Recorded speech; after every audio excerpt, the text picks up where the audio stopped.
రాష్ట్రానికి రేనలట్టించింది వాతావరణ శాఖ. ఇవాళ రాష్ట్రంలోని పలు ప్రాంతాల్లో తేలికపాటి నుంచి భారీ వర్షాలు కురిశాయి.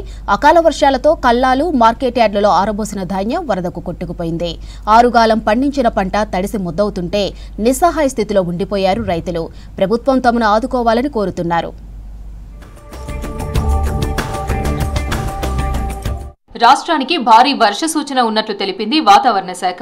కోస్తాంధ్ర తీరానికి సమీపంలో పశ్చిమ మధ్య బంగాళాఖాతంలో ఏర్పడిన ఉపరితల ఆవర్తనంతో భారీ వర్షాలు కురిసే ఛాన్స్ ఉన్నట్లు తెలిపింది.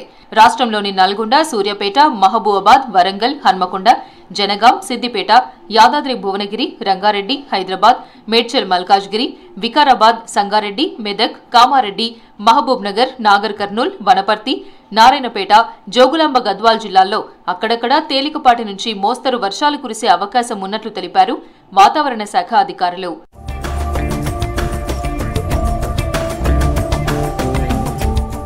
కరీంనగర్ జిల్లాలో వర్షం కుండపోతగా కురిసింది. గన్నేరువరం మండలంలోని కొనుగోలు కేంద్రాల్లో వడ్లు వరదకు కొట్టుకుపోయాయి. అకాల వర్షాల వల్ల చేతికొచ్చిన పంట నీటిపాలైంది. జమ్మికుంట, ఇల్లంతకుంట, వీనవంక, శంకరపట్నం మండలాల్లో ఒక్కసారిగా దట్టమైన మేఘాలు కమ్ముకుని మోస్తరు వర్షం పడింది. హుజూరాబాద్, సైదాపూర్ మండలాల్లో భారీ వర్షం కురిసింది. మార్కెట్ యార్డులు, కల్లాల్లో ఆరబోసిన వడ్లు తడిసి ముద్దయ్యాయి. సిర్సపల్లి గ్రామంలో ధాన్యాన్ని మార్కెట్కు తరలించేందుకు చెరువు పక్కన బండ మీద వడ్లు ఆరబెట్టారు రైతులు. అకస్మాత్తుగా భారీ వర్షం కురవడంతో ధాన్యం మొత్తం చెరువులో కొట్టుకుపోయింది. కష్టపడి పండించిన పంట నీటిపాలు కావడంతో కన్నీటి పర్యంతమయ్యారు రైతులు. మొన్నటి వరకు మోంతా తుఫాన్, ఇప్పుడు అకాల వర్షాలు చేతికొచ్చిన పంటను ఆగం చేశాయని రైతులు ఆవేదన వ్యక్తం చేస్తున్నారు.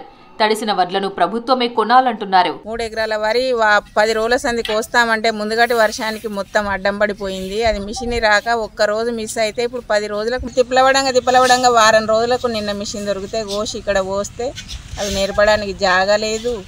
ఈ వరదకు కొట్టుకపోయి చెర్ల పెట్టింది.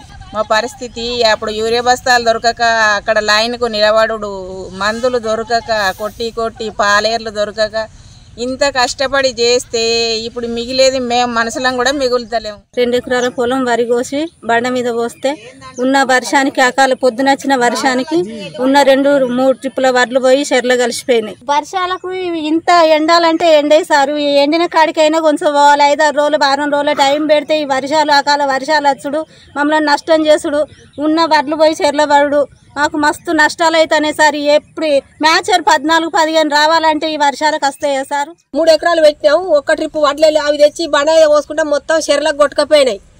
ఎకరాన 40,000 పెట్టుబడి అయింది. ఇగో ఇట్లా పరిస్థితి ఉన్నది సార్. మేము ఏం చేయాలి, ఎట్లా బతకాలి, పిల్లలు మేము, ఇగో ఇట్లా అయింది మా పరిస్థితి.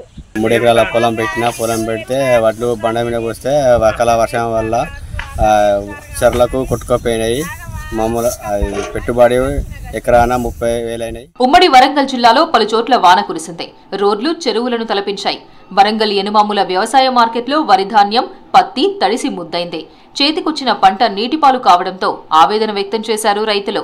మహబూబాబాద్ జిల్లా కేసముద్రంలో కురిసిన భారీ వర్షానికి మార్కెట్ యార్డులో ఆరబోసిన మక్కలు అకాల వర్షానికి తడిసి వరద ఉధృతికి కొట్టుకుపోయాయి. ప్రభుత్వం తమను ఆదుకోవాలని డిమాండ్ చేస్తున్నారు రైతులు.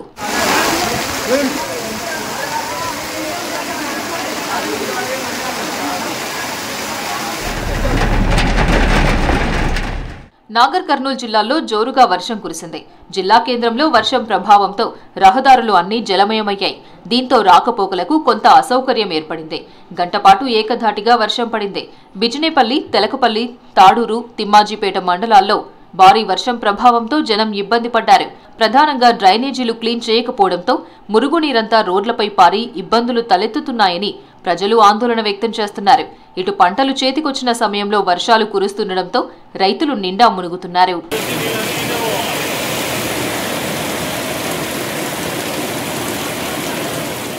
భారీ వర్షాలతో యాదాద్రి భువనగిరి జిల్లా చౌటుప్పల్ ఎంపీడీఓ ఆఫీస్ నీట మునిగింది. మున్సిపాలిటీ కేంద్రంలోని ఊర చెరువు నిండడంతో అలుగుపారుతోంది. చెరువు వరద నీరు ఆర్డీఓ, ఎంపీడీఓ ఆఫీసులను ముంచెత్తింది. దీంతో ఆఫీసుల్లోని ఫైల్స్, కంప్యూటర్లను 1వ అంతస్తుకు తరలించారు సిబ్బంది. మరోవైపు వినాయక్ నగర్ కాలనీలోని ఇండ్లలోకి వరద నీరు చేరడంతో కాలనీ వాసులు ఇబ్బందులు పడ్డారు.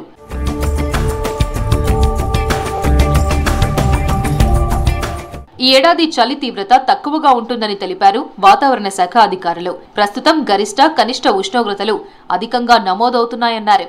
నవంబర్ 2వ వారం నుంచి చలి కనిపించే అవకాశం ఉందన్నారు వాతావరణ శాఖ అధికారులు. మోంతా తుఫాన్ నుంచి కోలుకోకముందే జోరువాన రైతులను ఉక్కిరిబిక్కిరి చేసింది. ఒకేసారి కుండపోతగా పడటంతో పత్తి రైతులు ఆగమయ్యారు. అష్టకష్టాలు పడి అమ్ముకునేందుకు పత్తి బస్తాలు తీసుకుని వస్తే తడిసి ముద్దయ్యాయి. మార్కెట్లో ఆరబోసిన మొక్కలు వరదలో కొట్టుకుపోయాయి. కళ్ల ముందే వరదలో ధాన్యం కొట్టుకుపోతుంటే కన్నీటి పర్యంతమయ్యారు రైతులు.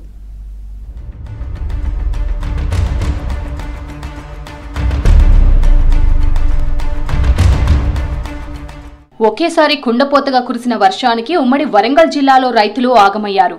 వరంగల్ ఎనుమాముల వ్యవసాయ మార్కెట్లో పత్తి తడిచింది. మార్కెట్కు పత్తి అమ్ముకునేందుకు 4500కు పైగా బస్తాలను తీసుకొచ్చారు రైతులు. పత్తి ధర నిర్ణయించుకున్న వ్యాపారులు కాంటాలు వేసుకునే టైంలో ఒకేసారి వర్షం కురవడంతో తడిసి ముద్దయ్యాయి. తేమ పేరుతో కాంటాలు వేయకుండా వదిలేశారు. మార్కెట్ అధికారులు వ్యాపారులకు పత్తి కొనుగోలు చేయాలని కోరడంతో 4000 నుంచి 6000 ధరతో కొనుగోలు చేశారు. మహబూబాబాద్ జిల్లాలో మక్కలు అమ్ముకునేందుకు తీసుకొస్తే వర్షంలో కొట్టుకుపోయాయని కన్నీటి పర్యంతమయ్యారు.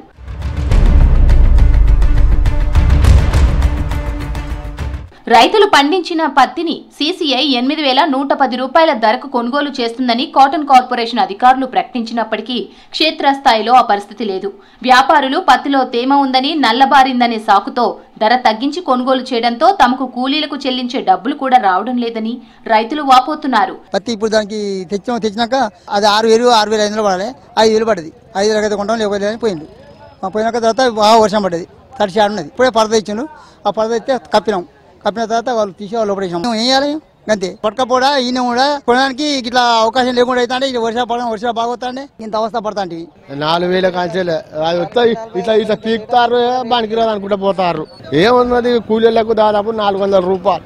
తెల్లరంగా ఆడిపోతే 1500 వేసుకుంటారు కింటానికి. పత్తి ఎరుకునేది మంచిగా ఉండదు, కూలిపోయింది రైతు. తడిసింది, మళ్ళీ ప్లస్ రేటు కూడా ఎవరు అసలు దేకని కూడా దేకట్లేదు. ఇంత తెల్ల పత్తి కూడా అసలు ఛాన్సే లేదన్నారు. తర్వాత వచ్చి మామూలు రేటు 4500 పెట్టారు. ఏం లాభం?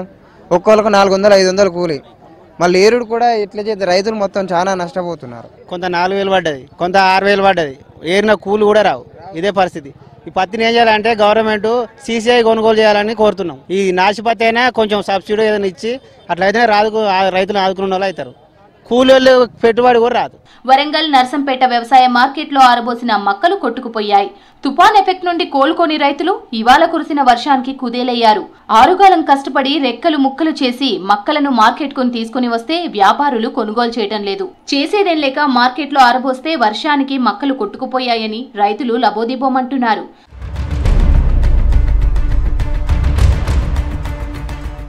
మహబూబాబాద్ జిల్లాలో కుండపోతుగా కురిసిన వర్షానికి మార్కెట్లో మక్కలు కొట్టుకుపోయాయి. రెక్కల కష్టం పోయినా కనీసం పంటపై పెట్టిన పెట్టుబడి వచ్చే పరిస్థితి లేకుండా పోయిందని రైతులు ఆవేదన వ్యక్తం చేస్తున్నారు. 4 ఎకరాలు మొక్కని వేసాం, అది పట్టించి మార్కెట్ తీసుకొస్తారు. కానీ అకాల వర్షాలలో వచ్చి మొత్తం తడిచిపోయినాయి. గవర్నమెంట్ సహకరించాలి, రైతులని కొంచెం గమనించి రైతు ఒక బాధ అనేది గవర్నమెంట్ దృష్టికి అనేది పోవాలి. రైతే రాదు అంటారు, కానీ రైతుకున్న కష్టాలు ఎవరు కూడా లేనటువంటి కష్టపడతాం. రైతులు తడిసి బాగా మొలకలు వచ్చిపోయినాయి. ఏదేమైనా తెచ్చి రైతుని ఆదుకోవాలని గవర్నమెంట్ మనవి చేస్తున్నాం. వర్షానికి తడిచిన పత్తిని వ్యాపారులు కొనుగోలు చేసేలా చర్యలు తీసుకుంటామన్నారు మార్కెట్ అధికారులు. రైతులు నిరాశకు గురికాకూడదని మార్కెట్ జాయింట్ డైరెక్టర్ తెలిపారు. వ్యవసాయ మార్కెట్ కమిటీ వరంగల్ ఎన్వాల మార్కెట్ యార్డుకు దాదాపు 4000 బస్తాల వరకు పత్తి రావడం జరిగింది. ఇక్కడ 8:30 మనకు ఓపెన్ జెండా పాట జరుగుతుంది. దాని తర్వాత హైయెస్ట్ రేటు 6950 రూపాయలు ఫిక్స్ అయిపోయింది. ఆ క్వాలిటీ ప్రకారం రేట్లు అవుతాయి. ఆల్మోస్ట్ రేట్లన్నీ అయిపోయినాయి. ఒకటేసారి వర్షం రావడం జరిగింది. దానివల్ల పత్తి నానింది, కానీ రైతులకు ఎటువంటి ఇబ్బంది లేకుండా పత్తి మొత్తం అమ్మిపిస్తాము. ఎటువంటి సమస్య లేదు. ధర తగ్గించే ప్రసక్తి లేదు. కొంచెం ఏంటంటే కొద్దిగా మాయిశ్చర్ ఎక్కువ ఉంటే కొంచెం తూకంలో ఒక 200-300 గ్రాములు 400 గ్రాములు తీసుకుంటారు. కానీ ప్రభుత్వం రైతులు పండించిన మక్కలను మార్క్ఫెడ్ ద్వారా కొనుగోలు చేయాలని, పత్తిని సీసీఐ కొనాలని రైతులు కోరుతున్నారు.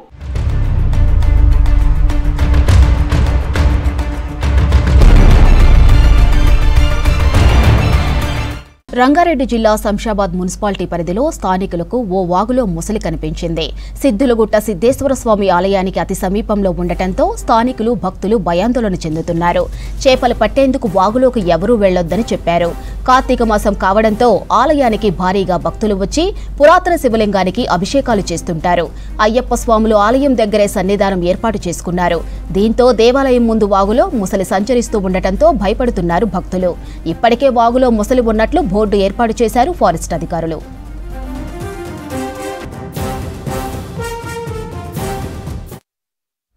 ఇన్ఛార్జ్ ప్రిన్సిపల్ వద్దంటూ జగిత్యాల జిల్లా మెట్పల్లిలోని 63వ జాతీయ రహదారిపై ఆందోళనకు దిగారు సోషల్ వెల్ఫేర్ కళాశాల విద్యార్థినులు. ప్రిన్సిపల్ మాధురి తమను వేధిస్తున్నారని ఆరోపించారు. తిండి పెట్టడం దండగా అంటూ తమను తిడుతూ కొడుతోందని చెప్పారు. ఇన్ఛార్జ్ ప్రిన్సిపల్ను తొలగించి శాశ్వత ప్రిన్సిపల్ నియమించాలని డిమాండ్ చేశారు విద్యార్థుల తల్లిదండ్రులు. ఇక స్టూడెంట్స్ ధర్నా రాస్తారోకోతో హైవేపై కిలోమీటర్ల దూరం ట్రాఫిక్ జామ్ అయింది. జోనల్ అధికారి పూర్ణచందర్, తహసీల్దార్ నీత సమస్యను పరిష్కరిస్తామని హామీ ఇవ్వడంతో ధర్నా విరమించారు విద్యార్థులు.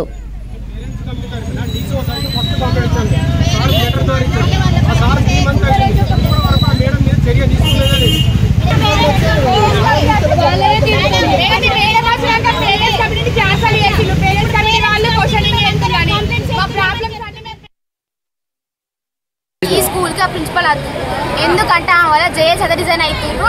ఇంటర్మీడియట్ మొత్తాన్ని తీసేస్తా అంటున్నాం. ఇన్ఛార్జ్ ఒక ప్రిన్సిపల్ ఇన్ఛార్జ్ పర్మనెంట్ కాదామె అయినప్పటికీ ఇంటర్మీడియట్ మొత్తం తీసేస్తా అంటే ఆమెకు ఏం హక్కు ఉంది? రీజన్ లెస్గా కొడుతుంది.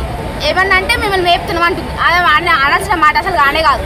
జడ్జి రిజైన్ చేసి ఆమె వల్ల ఆమె పోతే ఈ ప్రాబ్లమ్స్ అన్ని క్లియర్ అవుతాయి. మాకు మేము ఆ ప్రాబ్లమ్ వాళ్ళు పోతే మాకు సిలబస్ వాళ్ళు చెప్తారు.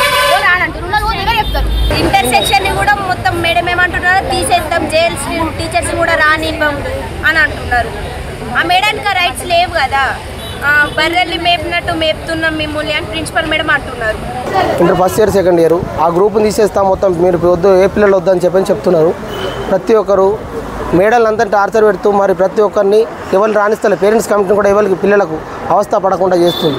ఎవరు మాట్లాడితే వాళ్ళ పిల్లలు టీసీ ఇస్తా అని చెప్పిన వాళ్ళని బెదిరించడము, తల్లిదండ్రులు వస్తే కూడా వాళ్ళకి రెస్పాన్స్ లేకుండా ఉంది. ఈ హాస్టల్లో ప్రతి ఒక్కరు విలువ లేకుండా చేస్తున్నది. మా డిమాండ్ ఏంటి? కొత్త ప్రిన్సిపల్ కావాలి. ఫుడ్ కరెక్ట్ లేదు, స్టడీ కరెక్ట్ లేదు. ఆమె ఇంటర్మీడియట్ కాలేజ్ కూడా తీసేస్తాని ఆమెనే అంటుంది. మరి ఇది ఎవరు చెప్పాలి వారికి? జోనల్ సార్ ఆమెకే సపోర్ట్ ఉన్నాడు, డిసిఓ సార్ కూడా ఆమెకే సపోర్ట్ ఉన్నారు. మేము ఎన్నిసార్లు కంప్లైంట్ ఇచ్చినా కానీ ఈ జోనల్ సార్ కానీ డిసిఓ గారు కానీ ఆమె మీద కనీసం వచ్చి ఆమెతో మాట్లాడాడు. మమ్మల్ని కూడా కనీసం పిలిచి మాట్లాడి మరి ఏంది ప్రాబ్లం అని కూడా అడగలేడు. దీనికి గవర్నమెంట్ ఏం చర్య తీసుకుంటుందో మేము కూడా చూస్తాం. ఆమెను సస్పెండ్ చేయాలని కోరుకుంటున్నాం.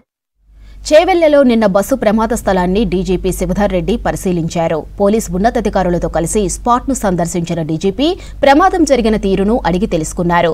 శివధర్ రెడ్డి వెంట అడిషనల్ డీసీపీ, ఏసీపీలు ఉన్నారు. ఇటు చేవెళ్ల ప్రమాదంపై హ్యూమన్ రైట్ కమిషన్ కేసును సుమోటోగా స్వీకరించింది. డిసెంబర్ 15 లోపు ఘటనపై నివేదిక ఇవ్వాలని మానవ హక్కుల కమిషన్ ప్రభుత్వాన్ని ఆదేశించింది. పూర్తి నివేదిక ఇవ్వాలని కలెక్టర్, ఆర్టీసీ అధికారులకు ఆదేశాలు ఇచ్చింది హెచ్ఆర్సీ.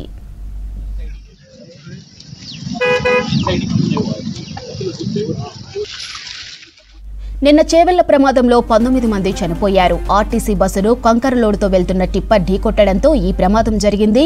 అనేక మంది గాయపడ్డారు. టిప్పర్ అతివేగంగా వచ్చి ఆర్టీసీ బస్సును ఢీకొట్టడంతోనే ప్రమాదం జరిగిందని శివధర్ రెడ్డి అన్నారు. దాదాపు 40 మీటర్ల వరకు బస్సు లాక్కెళ్లడంతో తీవ్రత ఎక్కువైందన్నారు. ఇక ఆర్టీసీ బస్సు రైట్ సైడ్ కూర్చున్న వాళ్లు ఎక్కువ మంది చనిపోయారన్నారు. టిప్పర్ డ్రైవర్ నిర్లక్ష్యం స్పష్టంగా కనిపిస్తోందని చెప్పారు. పోలీసుల దర్యాప్తులో అన్ని విషయాలు బయటపడతాయని చెప్పారు. రోడ్డు ప్రమాదాలను ప్రభుత్వ సమస్య కోణంలో చూడకుండా సమాజ బాధ్యతగా చూడాలని చెప్పారు. రోడ్డు ప్రమాదాలు పెద్ద సమస్యగా మారుతున్నాయని చెప్పారు. డ్రైవర్లు రోడ్డుపై డిఫెన్స్ కండిషన్ అంచనా వేసి డ్రైవ్ చేయాలని చెప్పారు. వచ్చే నెల నుంచి రోడ్డు ప్రమాదాలపై అవగాహన కల్పిస్తామన్నారు డీజీపీ శివధర్ రెడ్డి.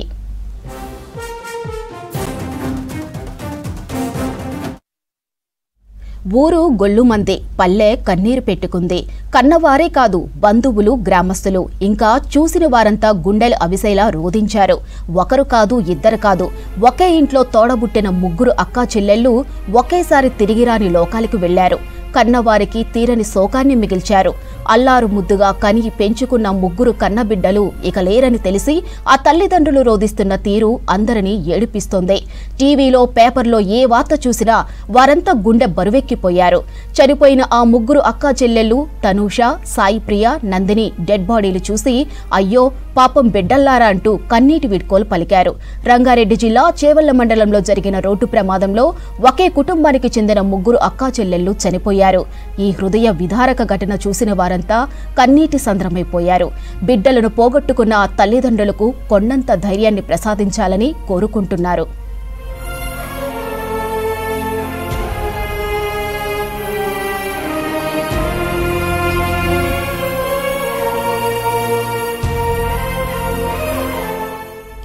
రంగారెడ్డి జిల్లా చేవెళ్ల మండలం మీర్జాగూడలో జరిగిన బస్సు ప్రమాదంలో చనిపోయిన ముగ్గురు అక్కా చెల్లెళ్ల అంత్యక్రియలు ముగిశాయి. వికారాబాద్ జిల్లా యాలాల మండలం పెర్కంపల్లిలో అంత్యక్రియలు నిర్వహించారు కుటుంబ సభ్యులు. ఒకే కుటుంబానికి చెందిన ముగ్గురు అక్కా చెల్లెలు చనిపోవడంతో విషాద ఛాయలు అలుముకున్నాయి. ఈ ఘటనలో మొత్తం 19 మంది ప్రాణాలు కోల్పోయారు.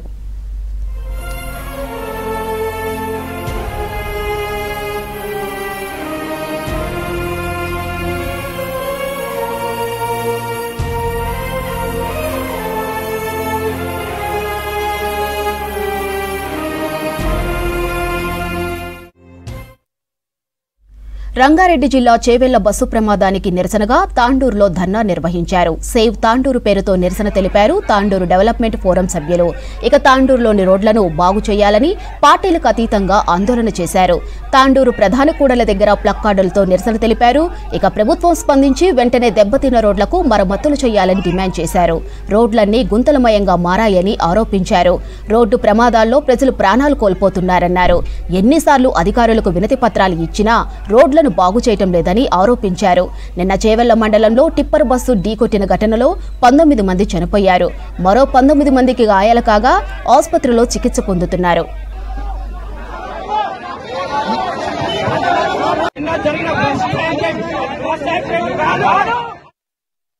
ఈ రోడ్డు విషయం ఇంత దారుణమైన విషయం అనేది వాళ్ళ వరకు పోకపోవడం అనేది బాధాకరం. కాబట్టి ఖచ్చితంగా తాండూరు అంతా కూడా రోడ్డు మీద వచ్చి మేము చూస్తూ ఉన్నాం. వర్షం పడుతున్నా కూడా అందరూ రోడ్డు మీద కూర్చొని మేము నిరసన తెలుపుతా ఉన్నాం. మాకు చాలా ఏళ్ల నుంచి ఈ గోస ఉన్నది. గత 12 సంవత్సరాల నుంచి హైదరాబాద్ రోడ్లో సుమారు 400 మంది చనిపోవడం జరిగింది. ఇంకా ఎంతమంది చావాలి? రక్తం ఓడుతున్న రహదారిని ఇంకెప్పుడు బాగు చేస్తారు? రాష్ట్రం మొత్తం కూడా 11 హైవేలు పూర్తయినాయి. కానీ ఒక్క హైవే 163 హైవే మాత్రమే పెండింగ్ ఉన్నది. చెట్ల పేరు చెప్తా ఉన్నారు. చెట్ల పేరు చెప్పి మీరు చెప్తా ఉన్నారు. దామగుండం ఎట్లా పూర్తయింది? దామగుండం అందరూ కూడా వద్దని చెప్పారు. అది ఎట్లా పూర్తయింది? ఇక్కడ కేసు ఎట్లా పడ్డది? కాబట్టి కేవలం ఈ ప్రాంతం మీద మాత్రం నిర్లక్ష్యం ఉన్నది. సంవత్సరానికి 100 కోట్ల రాయితీ కట్టా ఉన్నాం తాండూరు ప్రజలం. 10 లక్షల మంది ట్రావెల్ చేసే రోడ్ ఆ రోడ్ వాస్తవంగా కూడా తాండూరు కావచ్చు, వికారాబాద్ కావచ్చు, పరిధి కావచ్చు, ఈ రోడ్ అన్ని కూడా ట్రావెల్ చేస్తారు. 10 లక్షల మంది ట్రావెల్ చేసే రోడ్డు సింగిల్ రోడ్ లాగా ఉన్నది. నిన్న వాస్తవంగా చాలా దారుణమైన సంఘటన, బాధాకరమైన సంఘటన. ఖచ్చితంగా ఇప్పటికైనా కూడా ఆ రోడ్డు పనులు తాండూరు అన్ని రోడ్లు కూడా పూర్తి చేయాల్సిందిగా మేము డిమాండ్ చేస్తా ఉన్నాం. మన ఇండియాలో సెకండ్ ప్లేస్ ఉంది డస్ట్ లో. మొత్తం ఆ డస్ట్ ఎందుకు వస్తుంది? రోడ్లు కరెక్ట్ ఉంటే డస్టే రాదు. అసలు రోడ్లు మొత్తం చెత్తగా ఉన్నాయి. మన ఇండియాలో సెకండ్ ప్లేస్ ఉంది. ఫస్ట్ ఢిల్లీ అయితే సెకండ్ తాండూరే ఉంటుంది. మొత్తం ప్లేస్ లో మొత్తం వెరిఫై చేస్తే సెకండ్ ప్లేస్ తాండూరే ఉంటుంది. తాండూరు ప్రజలకు చాలా బాధాకరమైన విషయము. తాండూరుకే కాదు యావత్ తెలంగాణలో చాలా బాధాకరమైన విషయమని, మా తాండూరు ప్రజలు చనిపోవడము చాలా బాధాకరమైన విషయమని తెలియజేసుకుంటూ, మరి పూర్తి బాధ్యత ఈ దుర్ఘటన ఏదైతే బాధ్యత ఉందో ఈ బాధ్యత పూర్తి బాధ్యత ప్రభుత్వం వహించాలని ఈ సందర్భంగా నేను తెలియజేసుకుంటూ, ప్రభుత్వం వెంటనే స్పందించి తాండూరు టు హైదరాబాద్ వరకు వెడల్పు రోడ్డు చేయించాలి. మరి చనిపోయిన కుటుంబాలకు తక్షణమే ఆర్థిక సాయాన్ని ఆదుకోవాలని ఈ సందర్భంగా తెలియజేసుకుంటూ दुर्गा के सामने नहीं रोक रहे। परसों ऑटो पलटी हो गया। दुनिया का टैक्स तांडूर से आता। तेलंगाना में सबसे ज्यादा टैक्स तांडूर से आता। तांडूर को डेवलपमेंट नहीं करे।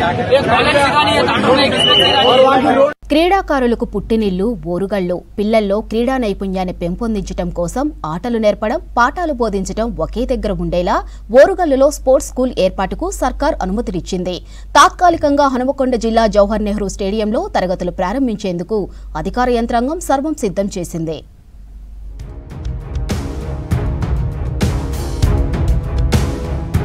తెలంగాణ స్పోర్ట్స్ అథారిటీ ఆధ్వర్యంలో ఉమ్మడి వరంగల్ జిల్లాకు స్పోర్ట్స్ స్కూల్ మంజూరు చేసింది రాష్ట్ర సర్కార్. స్థానిక ఎమ్మెల్యేల విన్నపంతో స్కూల్కు గ్రీన్ సిగ్నల్ ఇచ్చారు సీఎం రేవంత్ రెడ్డి. హనుమకొండలోని జేఎన్ఎస్ స్టేడియం అన్నిటికీ అనువుగా ఉంటుందనే నిర్ణయానికి వచ్చారు. జేఎన్ఎస్ స్టేడియంలో స్కూల్ కోసం తాత్కాలికంగా ఏర్పాటు చేశారు. స్పోర్ట్స్ స్కూల్లో 80 మంది బాలబాలికలకు అడ్మిషన్లు ఇవ్వనున్నారు. వీరికి మొత్తం 11 క్రీడా అంశాల్లో శిక్షణ ఇవ్వనున్నారు.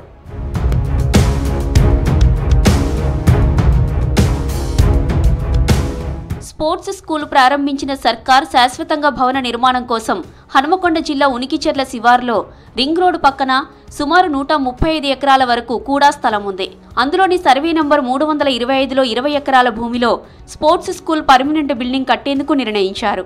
ఈ ఏడాది నుంచే స్పోర్ట్స్ స్కూల్లో క్లాసులు ప్రారంభించాలనే ఉద్దేశంతో టెంపరీగా హనుమకొండ జేఎన్ఎస్లోని బాయ్స్ హాస్టల్లో ఏర్పాటు చేశారు.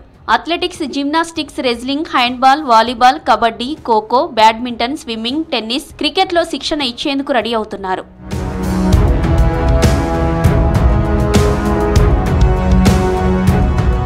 క్రీడాకారులకు పుట్టినిల్లు ఓరుగల్లు. ప్రభుత్వం వరంగల్లో స్పోర్ట్స్ స్కూల్ ఏర్పాటుకు అనుమతి ఇవ్వడం సంతోషంగా ఉందని చెబుతున్నారు క్రీడాభిమానులు. చదువుతో పాటు ఆటల్లో క్రీడా నైపుణ్యాన్ని పెంపొందించేందుకు ఈ స్కూల్ ఎంతో దోహదపడుతుందని అభిప్రాయపడుతున్నారు. వరంగల్లో క్రీడా పాఠశాల ఏర్పాటు చేయడం వల్ల ఈ దేశానికి సంబంధించి అంతర్జాతీయ స్థాయిలో ఎక్కువ మంది బడుగులకు సంబంధించినటువంటి వాళ్ళు కూడా వివిధ క్రీడాంశాలలో పాల్గొనేటువంటి అవకాశం కలుగుతుంది.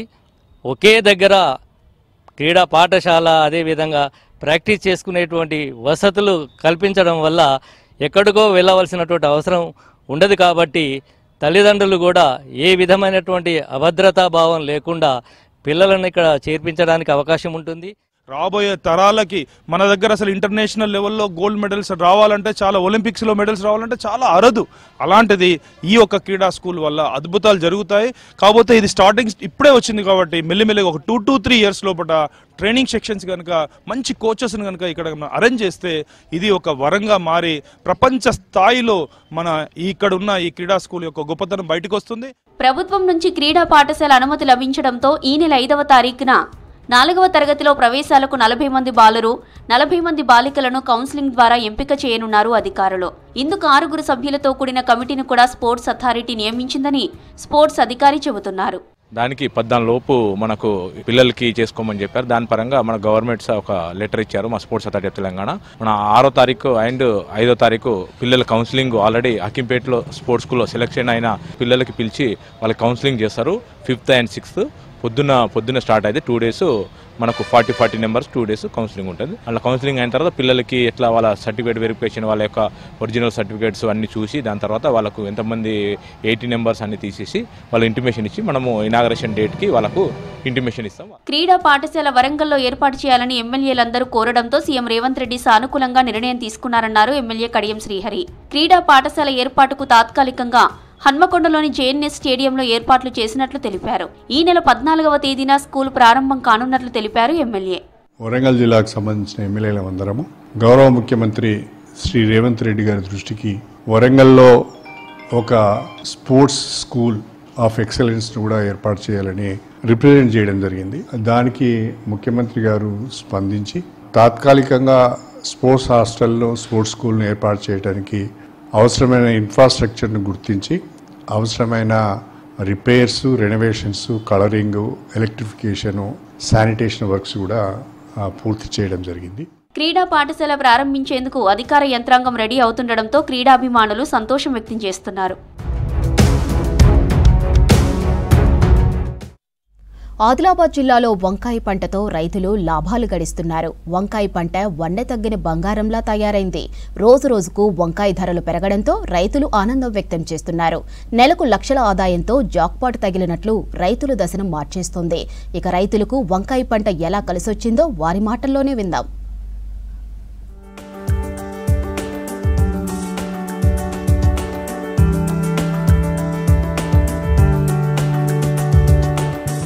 ఆదిలాబాద్ జిల్లాలో వంకాయ సాగు రైతులు లాభాల్లో రాణిస్తున్నారు. పండించిన వంకాయకు మార్కెట్లో మంచి ధర పలుకుతోంది. రైతులకు కాసుల వర్షం కురిపిస్తోంది. పిప్పరవాడ గ్రామంలో ప్రతి ఏటా వంకాయ సాగు చేస్తూ లక్షల ఆదాయం వెనుకేసుకుంటున్నారు. ఈ ఏడాది రైతు నాగిరెడ్డి 6 ఎకరాల్లో వంకాయ సాగు చేయగా సుభాష్ రెడ్డి 3, సంతోష్ రెడ్డి 2 ఎకరాల్లో సాగు చేశారు. 2 నెలలు ఏకదాటిగా కురిసిన వర్షాలతో తొలుత ఇబ్బందులు పడ్డారు. వర్షం పంటను ముంచుతుందని భయపడ్డారు. అలా జరగకుండా రైతుల దశ మారింది. వర్షాలు తగ్గడంతో మార్కెట్లో వంకాయ ధరలు పెరిగాయి. చేను దగ్గరే కిలో 25 రూపాయలకు అమ్ముతున్నారు. ఇంకా పెరుగుతాయంటున్నారు. మేము ఈ వంకాయ సాగు చేపట్టి 15 సంవత్సరాలు అవుతుంది. కుంటాలే దిగుబడి అయితే లెక్కేం ఉండదు, కానీ మార్కెట్ రేట్ని బట్టి 4 నెలలు రావచ్చు, 6 నెలలు రావచ్చు. ఇప్పుడు ప్రస్తుతానికి ఆదిలాబాద్ మార్కెట్లో 15 నుంచి 20 రూపాయల రేట్ నడుస్తుంది. ఒక ఎకరానికి మంచి వర్షాలు లేకుండా గింత 30 నుంచి 40 కుంటాల దిగుబడి వస్తుంది. ఒక్కసారి ఒక్క కోతకు, వారానికి ఒక కోత. లేదా వర్షాలు ఎక్కువ ఉంటే గింత 10 కుంటాలు 8 కుంటాలు వస్తుంది. వర్షాలు ఎక్కువ ఉంటాయి, అధిక వర్షాలు ఉంటాయి. సరే ఇది ఏమైతే సార్ మంచి ధరలు ఉన్నప్పుడు మంచి డబ్బులు వస్తాయని రైతులు పంటను 5 రోజులకోసారి తెంపుతున్నారు. కోసినప్పుడల్లా ఎకరాకు 16 క్వింటాల దిగుబడి వస్తుందంటున్నారు. ఒక్కసారి వంకాయలు అమ్మితే 40 నుంచి 50 వేల వరకు ఆదాయం వస్తుందంటున్నారు. ఇలా 1 నెలలో 7 సార్లు వంకాయలు కోతలు కోసి అమ్ముతున్నారు. ఇక్కడి వంకాయ పంట మహారాష్ట్రలోని చంద్రాపూర్, నాగపూర్, తెలంగాణలోని హైదరాబాద్కు ఎగుమతి చేస్తున్నారు రైతులు. ఒకసారి కటింగ్ చేస్తే అది ఎట్లా ఉంటాయంటే, వంకాయ కాసింది అనుకో, మంచిగా కాస్తే 4 టన్నుల వరకు కూడా ఎకరానికి వచ్చిన రోజులు ఉన్నాయి. ఇప్పుడు అంటే ఉన్న మార్కెట్ ప్రకారం ఎట్లా ఉన్నాయంటే, రేటు బాగుంటే ఒక ఎకరానికి ఒక వారానికి ఒక కటింగ్ చేసినా కూడా నెలకు 4 కటింగ్లు అవుతాయి. 40,000 చొప్పున పట్టినా కూడా 1,60,000 దాకా వస్తాయి నెల రోజులలో. మంచి రేటు ఉండాలా, మార్కెట్లో మంచి దిగుబడి మనకు రావాలా, అన్ని వస్తేనే మనకు 2 లక్షల రూపాయల దాకా ఆదాయం వస్తుంది, వచ్చే ఛాన్సెస్ ఉంటుంది ఎకరానికి. ఒక నెలలో కూడా రేటు ఉండాలా, మార్కెట్లో రేటు ఉంటే 2 లక్షల దాకా కూడా ఆదాయం వస్తుంది. వంకాయ పంట 7 నెలల పాటు సాగుతుంది. ఒక పంట సీజన్లో మొత్తం 30-40 మెట్రిక్ టన్నుల దిగుబడి సాధిస్తున్నామని రైతులు చెబుతున్నారు. అయితే సస్య రక్షణ జాగ్రత్తలు తీసుకుంటే తప్ప వంకాయ దిగుబడి రావంటున్నారు. ఇంతకు ముందున్న సీడ్స్ అయితే వారానికి ఒకసారి తెంపేది. ఇప్పుడు ఇది మేము వేసేది సూరత్ సీడ్ 4 నుంచి 5 రోజుల మధ్యన ఒక తెంపడం జరుగుతుంది. ఒక్కసారికి మనకు 15-16 క్వింటాళ్ళు ఒక ఎకరానికి దిగుబడి వస్తుంది ఒక రోజు తెంపడానికి. నెలలో అంటే 7 నుంచి 8 సార్లు పంట తీయడం జరుగుతుంది. ఆదాయం అన్నది మనకు మార్కెట్ ఏ విధంగా ఉంటుంది అన్నది తెలియలేదు. ఒకరోజు 20 రూపాయలు ఉండొచ్చు, ఇంకో రోజు 5 రూపాయలకు కూడా పడిపోవచ్చు. ఒక నిలకడ లేని ధర ఉంటుంది కాబట్టి దీన్ని ఖచ్చితంగా ఇంత ఆదాయం వస్తుందని చెప్పి. ఇతర ప్రాంతాల్లో భారీ వర్షాలు కురుస్తుండటంతో ధరలు ఇంకా పెరుగుతాయని రైతులు అంచనా వేస్తున్నారు. కిలో వంకాయ ధర 45 రూపాయలు దాటితే లాభాలు అనూహ్యంగా ఉంటాయంటున్నారు. పత్తి కంటే వంకాయ సాగు అధిక లాభాలను ఇస్తోందని రైతులు సంతోషం వ్యక్తం చేస్తున్నారు.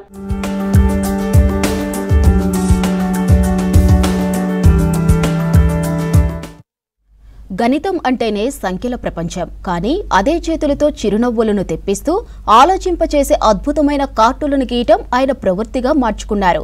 నల్గొండ జిల్లా మిర్యాలగూడకు చెందిన వడ్డేపల్లి వెంకటేష్ ఒకవైపు గవర్నమెంట్ టీచర్గా రాణిస్తూనే మరోవైపు అద్భుతమైన కార్టూనిస్టుగా ప్రత్యేక గుర్తింపు సాధించుకున్నారు. 3 దశాబ్దాలుగా ఆయన గీసిన ప్రతి రేఖ వెనుక ఒక ఆలోచన, ఒక సందేశం ఇస్తున్న వైరంపై స్పెషల్ స్టోరీ.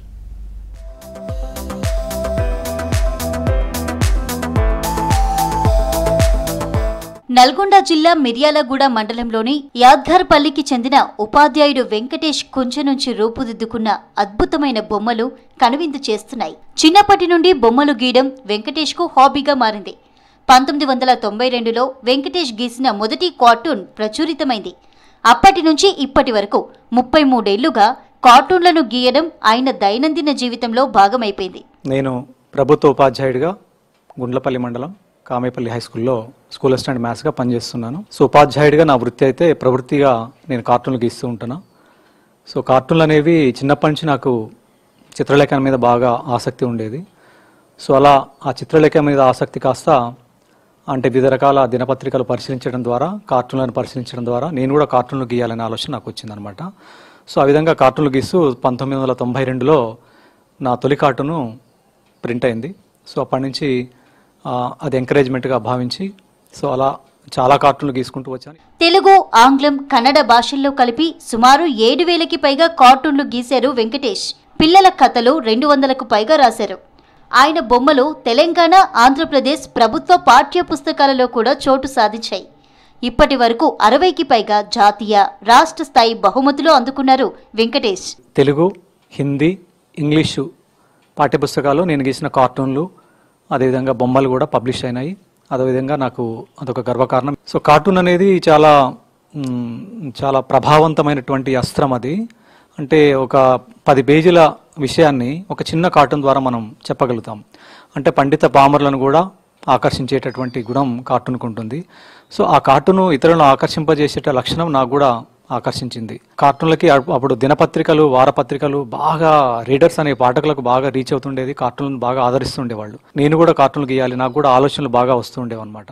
2024లో తెలంగాణ రాష్ట్ర భాషా సాంస్కృతిక శాఖ ఆధ్వర్యంలో అందుకున్న బాపు రమణ అవార్డు ప్రత్యేక గుర్తింపు అంటూ ఆనందాన్ని వ్యక్తపరుస్తున్నాడు వెంకటేష్. ఎన్నికల సంఘం నిర్వహించిన పోస్టర్ డిజైన్ పోటీలో రాష్ట్ర ప్రధాన ఎన్నికల అధికారి వికాస్ రాజు చేతుల మీదుగా ప్రథమ బహుమతి అందుకున్నట్లు తెలిపారు. 2 సార్లు ఆయన కార్టూన్లను అంతర్జాతీయ వేదికల్లో ప్రదర్శించే అవకాశం వచ్చిందన్నారు. ఇప్పటి వరకు దాదాపు 6-7 వేల కార్టూన్లు అయితే నేను గీయగలిగాను. సో అవన్నీ కూడా నేను కలెక్ట్ చేసుకుంటున్నాను. అంటే తెలుగే కాకుండా కన్నడ, కొన్ని మరాఠా, కొన్ని ఇంగ్లీష్ భాషల్లో కూడా నా కార్టూన్లు పబ్లిష్ అయినాయి. అదేవిధంగా అవార్డుల పరంగా చూస్తే దాదాపు ఒక 60 వరకు నేను అవార్డ్స్ అయితే తీసుకున్నాను. సో అవి జాతీయ అవార్డులు కూడా అందులో ఉన్నాయి.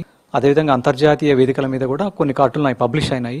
అలాగే తెలుగు మహాసభల్లో కూడా నా కార్టూన్లు ఎగ్జిబిట్ అయినాయి. కార్టూన్ అంటే కేవలం హాస్యం కాదు, అది సామాజిక స్పందన అంటారు వెంకటేష్. ఒక సమస్యను సింపుల్ గా చూపించి ఆలోచింప చేయడం నా లక్ష్యమని, కార్టూన్ కళ ద్వారా ఎందరో అభిమానులను, స్నేహితులను సంపాదించారని చెబుతున్నారు. కొన్ని కార్టూన్లు సమస్యల పరిష్కారానికి కూడా దారి చూపించాయని చెబుతున్నారు. కార్టూన్ అకాడమీ స్థాపించి కొత్త తరానికి ఈ కళ నేర్పడం తన ఆలోచన అని గుర్తు చేస్తున్నారు కార్టూనిస్ట్ వెంకటేష్. తెలంగాణ కార్టూనిజం అనే పేరు మీద రవీంద్ర భారతిలో నా కార్టూన్లు తెలంగాణకు అనుకూలంగా కొన్ని కార్టూన్లు గీయడం జరిగింది. అవి కూడా ఎగ్జిబిట్ చేయడం జరిగింది. ఇవే కాకుండా నేను ఎలక్షన్ కమిషన్ కి సంబంధించి కొన్ని ఓటర్ అవేర్నెస్ కార్టూన్లు కూడా నేను గీయడం జరిగింది. సో అవన్నీ కూడా తెలుగు రాష్ట్రాల్లో ఫ్లెక్సీలుగా చేసి ప్రచారాస్త్రాలుగా ఎలక్షన్ కమిషన్లు వాడుకున్నారు.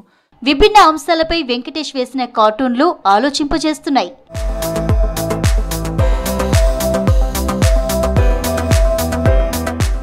బువ్వ పెట్టే భూములను కోల్పోయి 8 ఏళ్లైంది. ఇప్పటికీ పరిహారం దక్కలేదు. రిజర్వాయర్ కోసం పంట భూములిచ్చిన రైతులకు న్యాయం జరగడం లేదు. పరిహారం కోసం ఏళ్లపాటుగా పోరాటాలు చేస్తున్నారు. కానీ భూములు కోల్పోయి పరిహారం అందగా ఆందోళన బాట పట్టిన పిప్పల్కోటి రిజర్వాయర్ నిర్వాసితులపై స్పెషల్ స్టోరీ.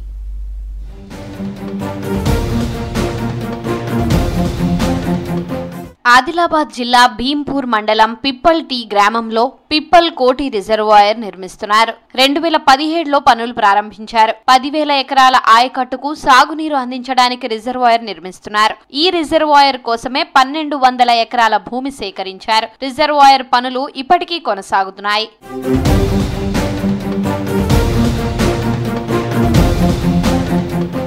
భూములు కోల్పోయిన రైతులకు నెలలో పరిహారం ఇస్తామన్నారు అప్పటి బీఆర్ఎస్ మంత్రులు. కేవలం 200 ఎకరాలకు పరిహారం చెల్లించారు. కానీ రిజర్వాయర్ కోసం సేకరించిన భూములకు ఇంకా 1000 ఎకరాలకు పరిహారం చెల్లించాల్సి ఉంది. భూములు కోల్పోయిన రైతులందరూ చిన్న సన్నకారు రైతులు. వీరంతా ఆ భూములపై ఆధారపడి జీవించిన వాళ్లే. పరిహారం వస్తుందని ఎన్నో ఆశలు పెట్టుకున్నారు. పరిహారం రాకపోవడంతో రైతులు తీవ్రమైన ఇబ్బందులు పడుతున్నారు. భూములు కోల్పోయిన సమయంలో ఎకరాకు 8 లక్షలు ఇస్తామన్నారు. ఇప్పుడు అవి కూడా తగ్గిస్తున్నారని రైతులు ఆందోళన వ్యక్తం చేస్తున్నారు. పోనీ తగ్గించిన పరిహారమైనా ఇస్తున్నారంటే అది లేదు. ఏళ్లు గడుస్తున్నా పరిహారం అనా పైసా ఇవ్వలేదని రైతులు ఆందోళన వ్యక్తం చేస్తున్నారు. 2018లో సర్వే చేసిండ్రు. సర్వే చేసి 1,200 ఎకరాలకు సర్వే అయిపోయింది.